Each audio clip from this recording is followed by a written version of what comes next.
tudo bem? Mais um sábado que chega e com ele, o meu, o seu, super saudável. E você é o meu convidado especial para estar junto comigo a partir de agora até às 11 horas da manhã. E para me ajudar a fazer o programa, é claro. Me diz uma coisa, você tem algum parente ou amigo que esteja passando por algum problema de saúde? Ou ainda, querendo fazer aquela dieta que você viu na revista? Ou mesmo, querendo começar um exercício físico, mas sem saber qual é o ideal e o mais indicado para o seu objetivo?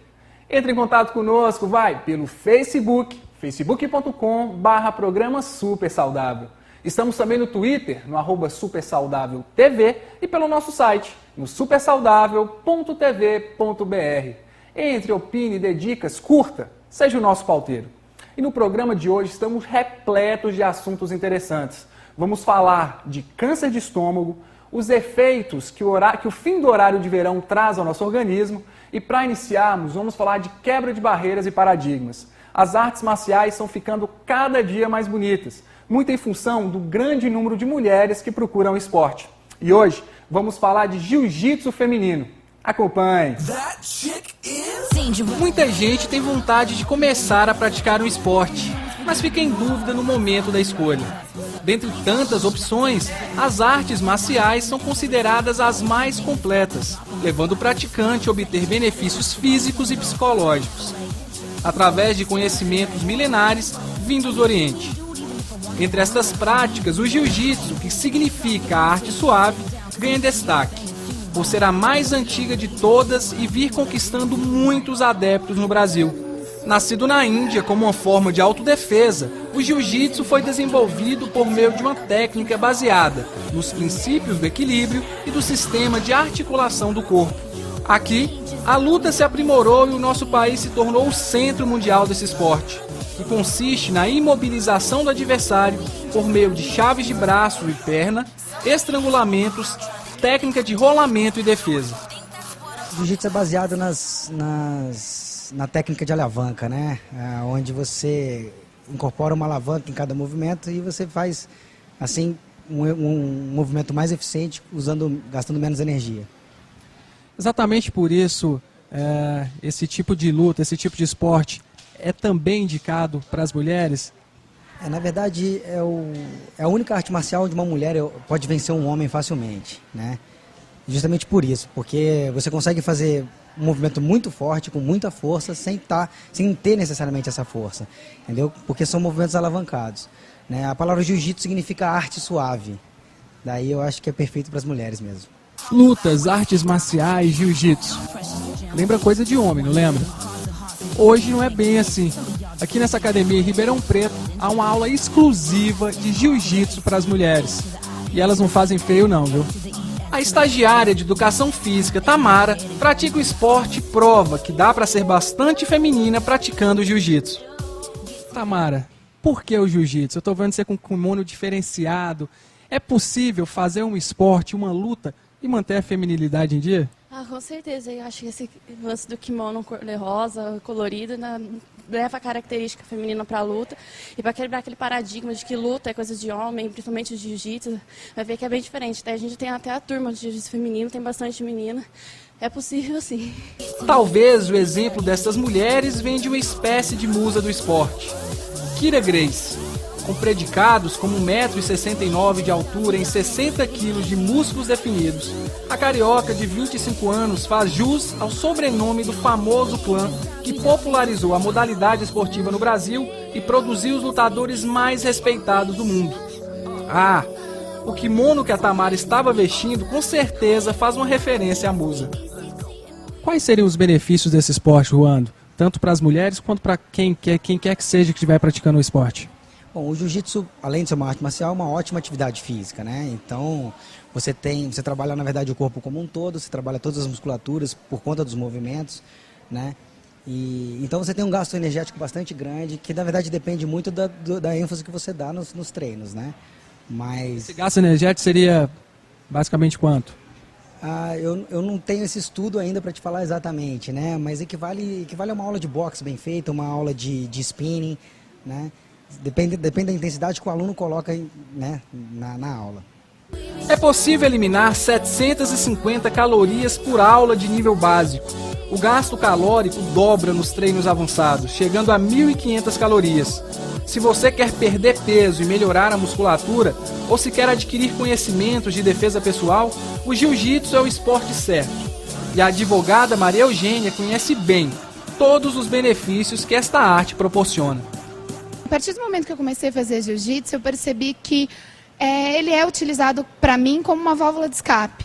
Meu estresse diminuiu, minha qualidade de sono melhorou e até a minha qualificação para o trabalho, porque eu me desenvolvo muito melhor, tendo em vista que eu estou relaxada, que eu dormi bem, a alimentação melhora. Então, assim, é um benefício não só para o corpo, que a gente sente a diferença, principalmente mulheres, sente muita diferença no corpo, como também para a vida, para a saúde, dentre outras áreas, né? Então, além dos benefícios físicos, o jiu-jitsu também traz benefícios comportamentais e até sociais, não é isso? Ah, sim, com certeza, né? Os benefícios físicos todo mundo percebe muito rápido, porque o tipo de corpo muda, né? Mulher gosta de perna mais definida, perde barriga, então esse tipo de benefício todo mundo percebe. E ao longo do tempo a gente percebe que todo mundo, inclusive, vem assim, nos elogiando com relação ao comportamento na sociedade. Quem é muito nervoso normalmente melhora, até a pessoa que às vezes é muito tímida também tem uma forma de sociabilizar com os demais, entendeu? Isso ajuda pra caramba.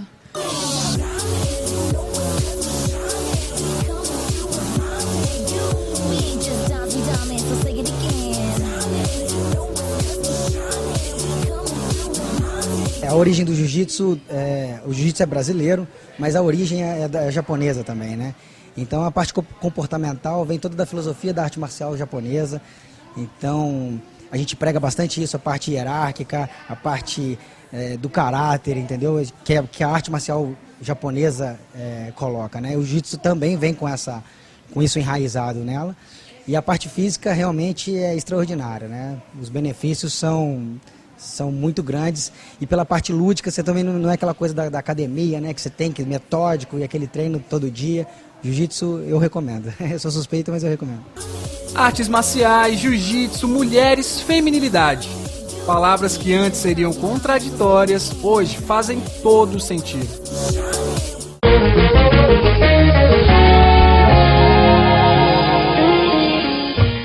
Não nascemos sabendo, apenas confiando. Os primeiros passos, o primeiro dia de aula, a confiança em contar segredos aos pais, confiar na profissão a ser seguida, na família. A cada passo que damos é um elo que se fecha. Confiança é o resultado do conhecimento sobre alguém ou algo. Aprendemos que confiança vem com muito trabalho, dedicação e amor. E por isso cuidaremos de seus pais com o mesmo carinho que eles dedicaram a você. Canadá Saúde Clínicas, hotelaria e assistência geriátrica. Aqui você pode confiar. A Clínica de Fisioterapia Neuropediátrica Abilitari oferece técnicas e tratamentos diferenciados ao paciente, utilizando os melhores e os mais novos equipamentos para reabilitação neuropediátrica, acompanhado de uma abordagem lúdica, faz com que alcance os melhores resultados. Abilitari Thera Suite, oferecendo o melhor para o seu melhor. Rua Professor Correia Leite 784, Ribeirão Preto, São Paulo. Telefone 16 81 44 1514 3011 6862.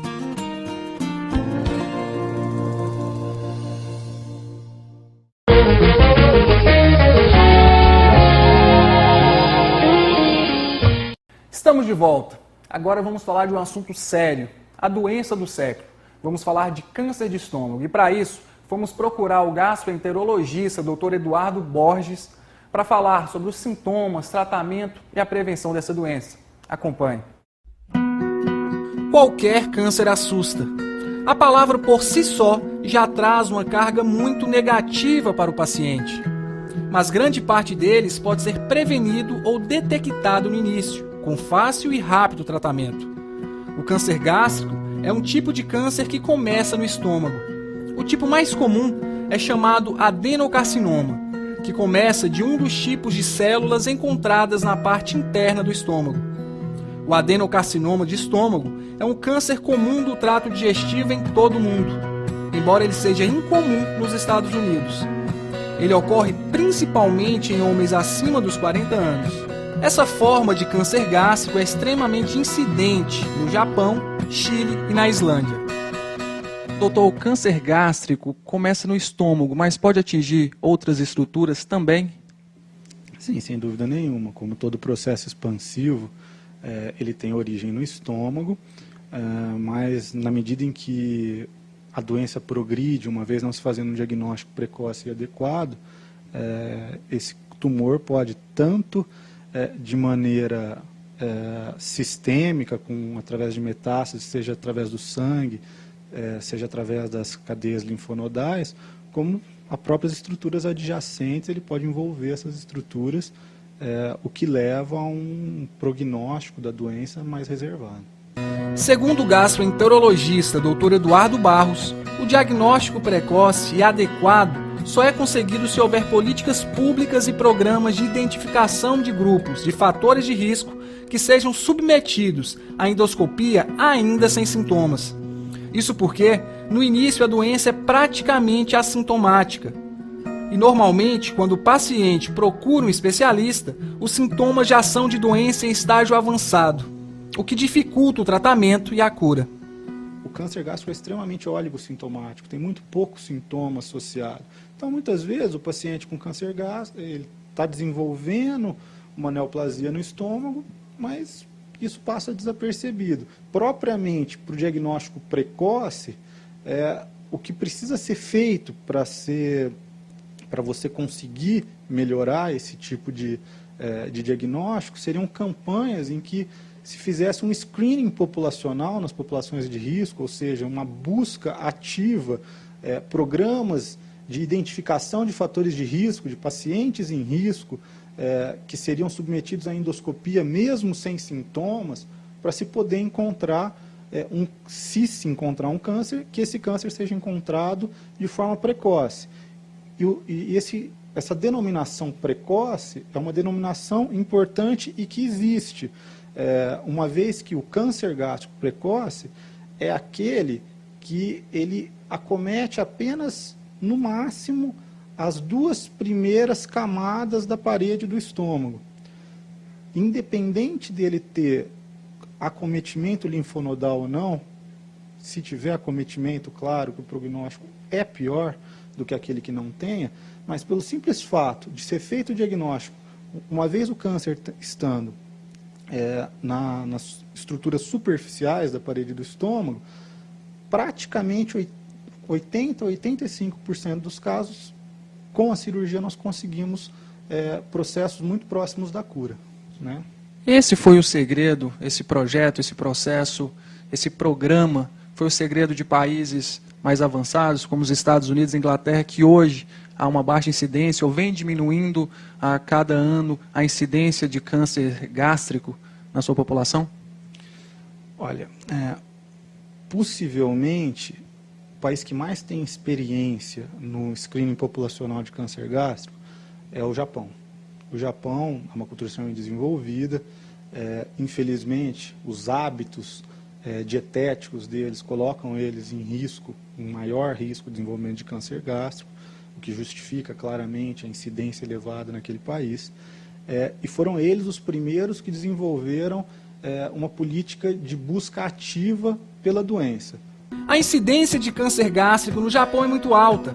O curioso é que o número de casos cai nos japoneses que emigraram para os Estados Unidos, por exemplo, mas ainda permanece maior do que a população americana. Isso sugere que haja realmente um fator genético associado ao câncer de estômago entre os japoneses, mas que a dieta também influi. Os fatores de risco do câncer gástrico são o histórico familiar de câncer gástrico, histórico de pólipo gástrico adenomatoso maior do que 2 centímetros, histórico de gastrite atrófica, histórico de anemia perniciosa, fumo e principalmente infecção pela bactéria Helicobacter pylori, uma bactéria comum que também pode causar úlceras estomacais. Então a gente tem muito bem definido que uma bactéria que foi descoberta e no início dos anos 80, chamado Helicobacter pylori, é o grande vilão da história e está associado à maior parte dos cânceres de estômago que nós temos hoje, feito diagnóstico aí nos serviços de saúde. Segundo o INCA, cerca de 65% dos pacientes com tumores gástricos têm mais de 50 anos de idade. No Brasil, este tumor aparece na terceira posição dos tumores mais incidentes para homens e em quinto lugar para as mulheres. Alguns sintomas de alarme estão associados à idade, né? Pacientes com mais de 40 anos, com aparecimento súbito de desconforto epigástrico, dificuldade de digestão, empachamento, sensação de que a barriga está crescendo de volume, principalmente depois das refeições, esses pacientes são candidatos, sim, a uma endoscopia para investigar o aparecimento de alguma lesão neoplásica ou não.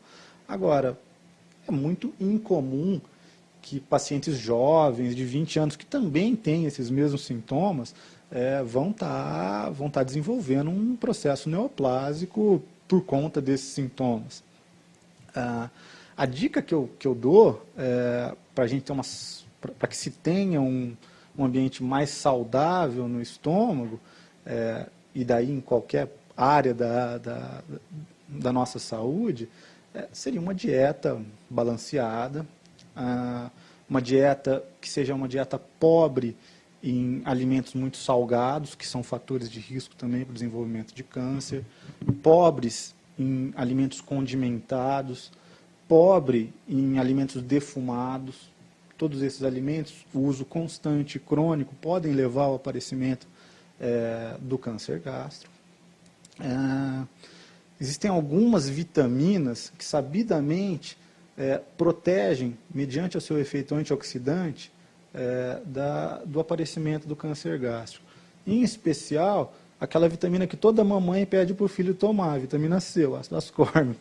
Então, todo mundo lá, estou resfriado, a mamãe fala, toma um pouquinho de vitamina C, vai tomar um suco de laranja. Claro que eu estou brincando, mas a vitamina C, a própria vitamina A, algumas vitaminas do complexo B, todas elas, por exercerem um efeito antioxidante, elas contribuem como fator protetor do aparecimento de câncer de estômago. Um dado positivo é se descoberto precocemente, o paciente tem mais de 90% de chances de se curar.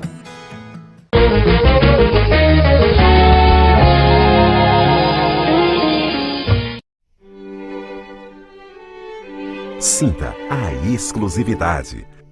Sinta o sabor. Sinta o conforto. Sinta o aroma. Sinta a sofisticação. Sinta o ambiente. Sinta a alegria. Sinta Gustos Gourmet. Avenida Sumaré 435, Jardim Sumaré. Aberta de segunda a sexta-feira, das 11 às 15 horas. Sábados e domingos, das 11 às 16 horas. NTC Vertebral, criado e supervisionado integralmente pelo fisioterapeuta de Ribeirão Preto, Dr. Peterson Stoquieiro, o NTC Vertebral hoje é uma das clínicas privadas de fisioterapia mais modernas do Brasil. No NTC Vertebral, você encontra o tratamento certo na medida certa. Tratamentos da coluna vertebral, dor e tratamentos mais complexos de acidente vascular cerebral e outras doenças neurológicas. NTC Vertebral. Anísio Visual. A comunicação visual em 3 dimensões. Tradição, versatilidade, atendimento.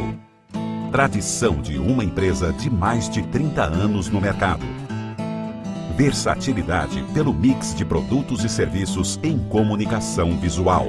Atendimento como principal diferencial. Anísio Visual.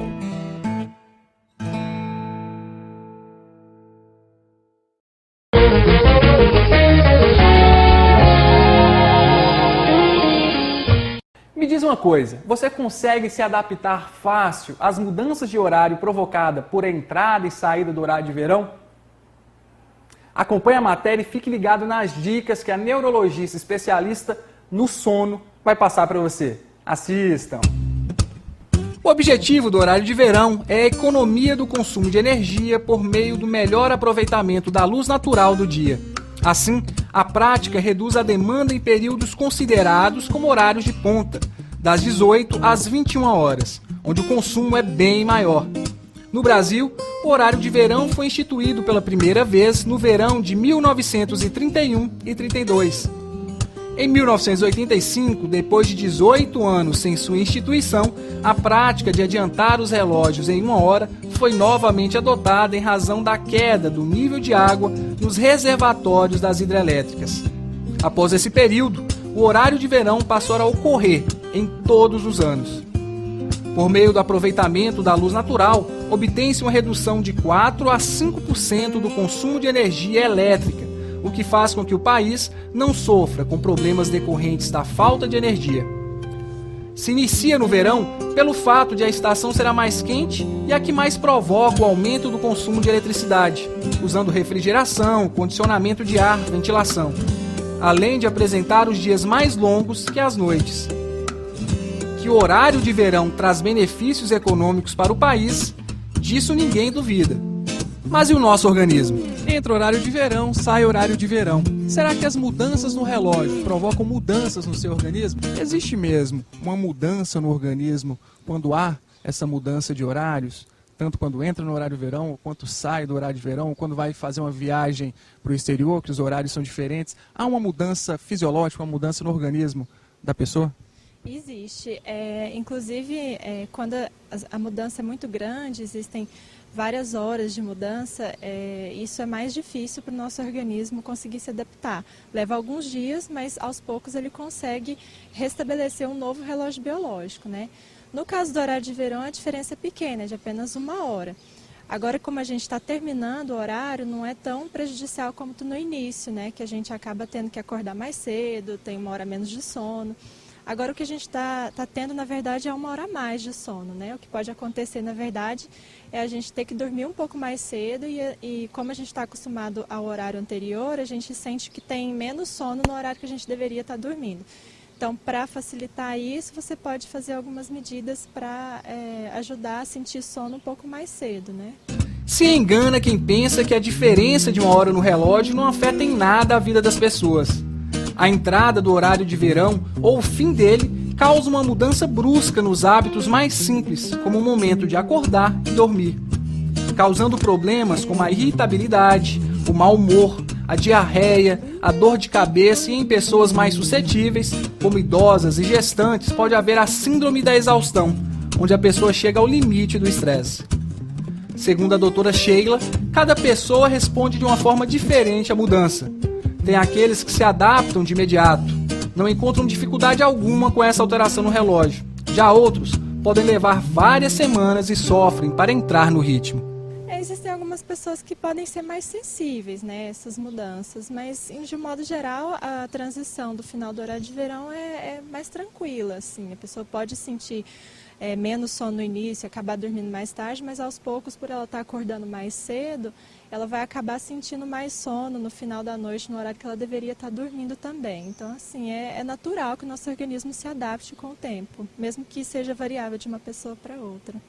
Adaptados ou não, todos os moradores das regiões Sul, Sudeste e Centro-Oeste do Brasil precisam enfrentar a mudança, pois no último dia 17 de fevereiro, o horário de verão 2012-2013 acabou, fazendo com que você atrasasse o seu relógio em 1 hora. Mas para deixar esse processo de adaptação mais fácil, a neurologista especialista em sono, doutora Sheila Rezende, dá algumas dicas.